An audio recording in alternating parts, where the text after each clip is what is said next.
Hamas نے عالمی نگرانی میں اپنے ہتھیار فلسطینی اور مصری نمائندوں کے حوالے کرنے پر رضامندی ظاہر کر دی۔ عرب میڈیا کا حماس ذرائع کے حوالے سے دعویٰ، حماس نے مرنے والے اسرائیلی یرغمالیوں کی لاشیں بھی جمع کرنا شروع کر دیں۔ کام مکمل کرنے کے لیے اسرائیلی بمباری روکنے کا مطالبہ۔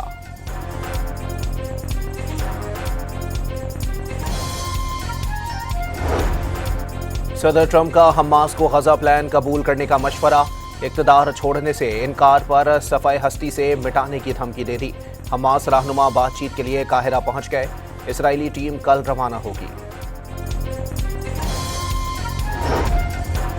وزیر اعظم شہباز شریف کا ملیشیا پہنچنے پر پرتپاک استقبال، شاندار پروٹوکول کے ساتھ وزیر اعظم آفس لایا گیا۔ انور ابراہیم کی جانب سے گرم جوشی سے استقبال، وزیر اعظم شہباز شریف کا پرتپاک استقبال پر ملیشین ہم منصب سے اظہار تشکر۔ مغربی ہواؤں کا سلسلہ ملک کے بالائی اور وسطی علاقوں میں داخل، تیز ہواؤں اور گرج چمک کے ساتھ بارش متوقع، پہاڑوں پر برف باری کی پیش گوئی۔ اور ویمن ورلڈ کپ میں بھارت نے پاکستان کو 88 رن سے شکست دے دی۔ 248 رنز کے تعاقب میں پاکستان ٹیم 159 رنز پر ڈھیر، صدر امین 81 رنز بنا کر نمایاں، 8 بیٹرز ڈبل فگر میں بھی داخل نہ ہو سکیں۔ حماس نے عالمی نگرانی میں اپنے ہتھیار فلسطینی اور مصری نمائندوں کے حوالے کرنے پر رضامندی ظاہر کر دی۔ عرب میڈیا کا حماس ذرائع کے حوالے سے دعویٰ، حماس نے مرنے والے اسرائیلی یرغمالیوں کی لاشیں بھی جمع کرنا شروع کر دیں۔ کام مکمل کرنے کے لیے اسرائیلی بمباری روکنے کا مطالبہ۔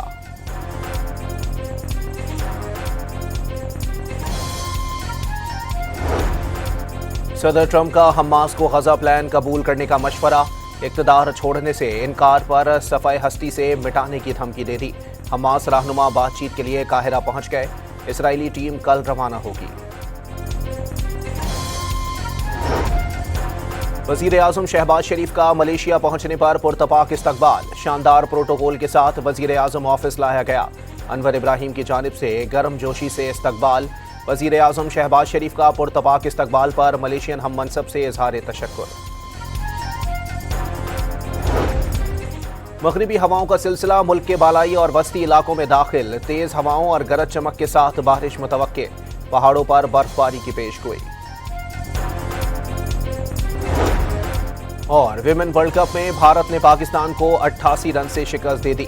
248 رنز کے تعاقب میں پاکستان ٹیم 159 رنز پر ڈھیر، صدر امین 81 رنز بنا کر نمایاں، 8 بیٹرز ڈبل فگر میں بھی داخل نہ ہو سکیں۔